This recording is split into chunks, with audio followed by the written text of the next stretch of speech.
Hello guys, welcome to Techy Yasar YouTube channel. और guys finally Samsung ने आज India में लॉन्च कर दिया है अपना सैमसंग गैलेक्सी F62 स्मार्टफोन। आपने यूट्यूब पे बहुत सारी अनबॉक्सिंग देखी होंगी, प्रमोशन वीडियोस भी देखे होंगे, बैनर्स भी देखे होंगे, एड्स भी देखे होंगे और सारी जगह पे जो है अच्छी चीजों के बारे में यहाँ पर बताया गया है। लेकिन ये स्मार्टफोन क्या परफेक्ट है? तो मैं आपको बता दूं, कोई स्मार्टफोन परफेक्ट नहीं होता है, चाहे वो 1000 रुपए का फोन हो या 1 लाख का फोन हो। तो F62 स्मार्टफोन जो है ओवरऑल काफी जबरदस्त स्मार्टफोन है, लेकिन इसमें आपको 5 से 6 कमियां देखने को मिलती है, जो कि आज की वीडियो में मैं आपको सारी डिटेल्स में बताने वाला हूं, बिल्कुल दिल से ऑनेस्टी के साथ में। तो कर देना वीडियो को like.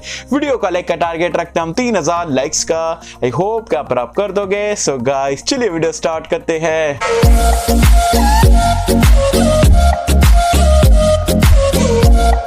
And guys video start करने से पहले आप सभी से एक रिक्वेस्ट है, अगर आप सैमसंग के बहुत बड़े फैन बॉय हो और आप सैमसंग की बुराई नहीं सुन सकते हो तो यहां पर ही आप वीडियो को स्टॉप कर सकते हो। लेकिन अगर आप जेन्युइन सब्सक्राइबर हो या जेन्युइन वीडियोस वगैरह देखना पसंद करते हो, ऑनेस्ट रिव्यूज वगैरह देखना पसंद करते हो, तो जरूर से जो आप स्टार्ट टू एंड वीडियो को देखो। आपको एक आइडिया लग जाएगा क्या कुछ ये फोन में मिल रहा है, वो तो आपको पता ही है, लेकिन कमियां क्या मिल रही है वो भी आपको एक अच्छे से आइडिया लग जाएगा।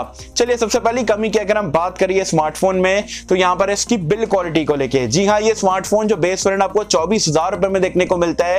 एंड सैमसंग ने अगेन ग्लॉसी टाइप का आपको बैक पैनल तो दिया है, लेकिन वो पूरा पॉलीकार्बोनेट या बोल सकते हो प्लास्टिक का बनाया गया है। अब आप बोलोगे प्लास्टिक तो अच्छा रहता है, गिरने से टूटेगा नहीं, तो ये बात आपकी बिल्कुल सही है, लेकिन प्लास्टिक के डिसएडवांटेजेस भी रहते हैं, जैसे कि स्क्रैचेस वगैरह बहुत ही आसानी से पड़ जाते हैं। आपने जितने भी लोग यहाँ पर M31 M51 वगैरह इस्तेमाल करे हो, अगर आप बिना केस के अगर आप इस्तेमाल कर लोगे एक भी दिन ना, तो आपको बहुत सारे स्क्रैचेस वगैरह देखने को मिलेंगे।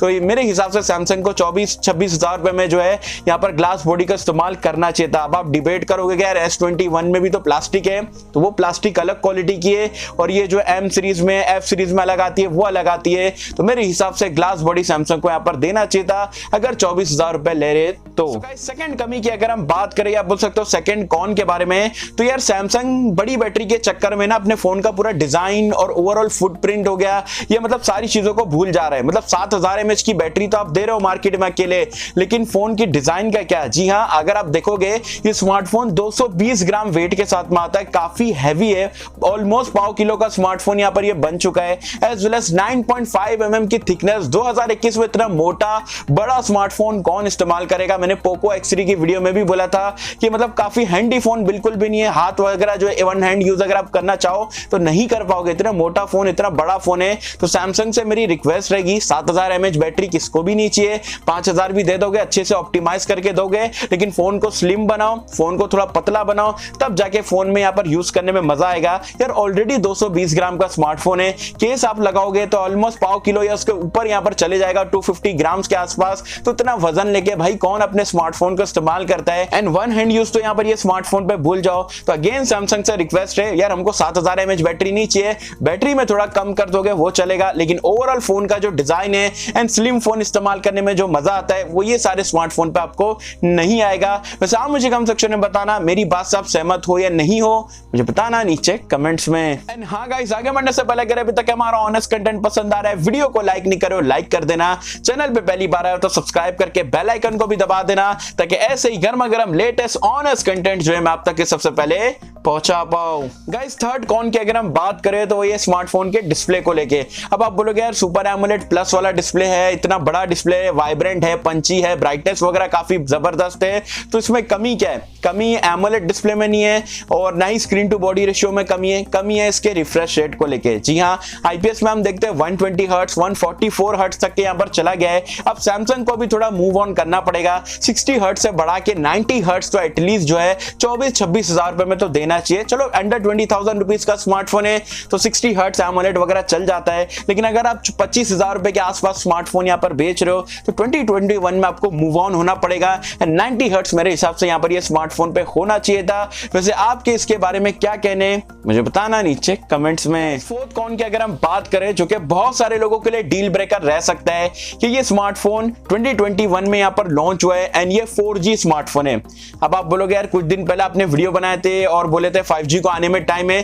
जी हाँ, अगर मैं फॉर एन एग्जांपल मैं ये स्मार्टफोन लेता तो ये मेरे लिए डील ब्रेकर नहीं रहता, क्योंकि मुझे पता है 5G को इंडिया में स्टेबल इंस्टॉल होने में बहुत टाइम लगेगा एंड 4G वगैरह ये स्मार्टफोन पे बराबर से चल जाएगा। तो जी हाँ, लेकिन बहुत सारे ऐसे भी यूजर्स है, नहीं यार मुझे 25,000 रुपए अगर मैं इन्वेस्ट कर रहा हूं तो मेरे को 5G स्मार्टफोन चाहिए ही चाहिए, तो वो लोगों को यहाँ पर बोल सकते हो डील ब्रेकर ये चीज रह सकती है। क्योंकि ये जो चिपसेट है ना एक्सिनोस का 9825 वाला, अगर अलग से मॉडेम वगैरह डाल देते तो 5G सपोर्ट यहाँ पर दे सकते थे, लेकिन नहीं, उन्होंने वहां पर थोड़ा कॉस्ट कटिंग करी और ये स्मार्टफोन को 4G के साथ में लॉन्च करे। क्योंकि अगर वो सारी चीजें डालते तो 25,000 27-28,000 तक के चले आता। ये भी सैमसंग को ये सारी चीजें नहीं करना था, इसलिए उन्होंने यहाँ पर ज्यादा नहीं सोचे। तो एक 4G स्मार्टफोन है, बहुत सारे लोग 4G 5G के बीच में स्ट्रगल करते हैं कि भाई कौन सा ले कौन सा ना ले। वैसे 4G भी लोगों को कोई दिक्कत की बात नहीं है, लेकिन जो भी लोगों को ऐसा था कि यार 5G स्मार्टफोन हमें लेना है 25,000 रुपए में, तो वो लोग यहाँ पर ये स्मार्टफोन की तरफ एक बार वापस से जो है सोच सकते हैं। फिफ्थ कॉन की अगर हम बात करें, सुपर एमोलेड है, 25,000 रुपए की रेंज का स्मार्टफोन है, लेकिन हमें in display fingerprint scanner Samsung ने क्यों नहीं प्रोवाइड करा है, मेरे बिल्कुल समझ के बाहर है। ए सीरीज में यार सारे में इन डिस्प्ले फिंगरप्रिंट स्कैनर मिलते हैं, M51 में भी साइड माउंटेड दे दिए, F62 में भी ये बार साइड माउंटेड दे दिए। या डिफरेंशिएट करना है तो ऐसा नहीं होता है, यहाँ पर भी मेरे हिसाब से एमोलेड डिस्प्ले तो यार इन डिस्प्ले होना ही चाहिए, साइड माउंटेड वगैरह किसी को भी नहीं चाहिए। एंड सैमसंग के अभी अगर आप देखोगे फ्लैगशिप या प्रीमियम मिड रेंज के जो इन डिस्प्ले फिंगरप्रिंट स्कैनर काफी फास्ट हो चुके हैं नए वर्जन वाले, तो यहाँ पर भी मेरे हिसाब से एमोलेड डिस्प्ले तो इन डिस्प्ले तो होना ही चाहिए था। साइड माउंटेड में मुझे बिल्कुल भी मजा नहीं आया, स्पेशली 24,000 रुपए का फोन है तो इन डिस्प्ले तो यहाँ पर रहना ही चाहिए था। सिक्स और लास्ट कॉन की अगर हम बात करें तो यहाँ पर आपको सिंगल बॉटम फायरिंग स्पीकर देखने को मिलता है।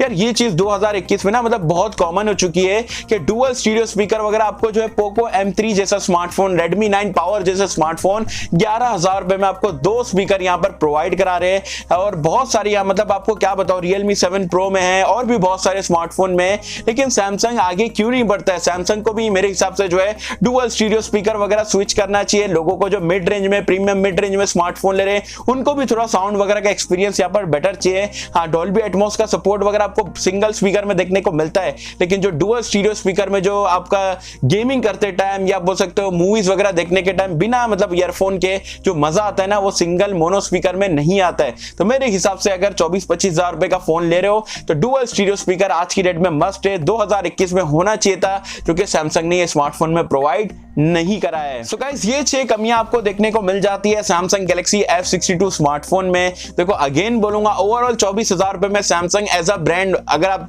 कंसीडर करते हो काफी जबरदस्त पैकेज दिया। एक्सिनोस 9825 का चिपसेट है, डिस्प्ले सुपर एमोलेड का है, 7000 mAh की बैटरी वगैरह, कैमरास वगैरह काफी अच्छे रहने वाले हैं, लेकिन परफेक्ट स्मार्टफोन कोई नहीं होता है। तो कमी कोई को लोग छुपा देते हैं, लेकिन वो सभी से नहीं छुपती है, तो इसलिए मैं सोचा आप लोग के साथ में शेयर कर दूं। बिल्कुल ऑनेस्टी के साथ में मैंने आपको फ्रैंक होकर बताया जो कि मुझे कमियां लगी है। वैसे कोई भी बहुत सारे लोगों को यहाँ पर ये चीज बुरी लग सकती है कि यार सैमसंग की बुराई कर दिया, मैं कोई बुराई नहीं कर रहा हूं, मैं हर ब्रांड की ऐसी टाइप की वीडियो बनाता हूं। अगर आप पहली बार चैनल पे आए हो तो आपको ऐसा लगेगा यार मैं सैमसंग की बुराई कर रहा हूं, मैं हर एक ब्रांड की कमियों के बारे में बताता हूं, क्योंकि प्रोस के साथ में जानना, जो कमियां भी जो कॉन्स प्रोस दोनों के बारे में पता रहना चाहिए। सिर्फ प्रोस सुन के यहाँ पर मजा नहीं आता है। तो गाइस, ये थी मेरी वीडियो। वैसे आप मुझे कमेंट सेक्शन में बताना आपको वीडियो कैसी लगी, एंड जो मैंने 6 पॉइंट्स आपको बताया, आपको इसमें से कोई पॉइंट डील ब्रेकर लगता है या नहीं लगता है, मुझे बताना नीचे कमेंट्स में। सो होप कि हम सबको वीडियो पसंद आई होगी, एंड गाइस अगर आपको वीडियो पसंद आए तो लाइक करें, शेयर करें, चैनल को सब्सक्राइब कर देना।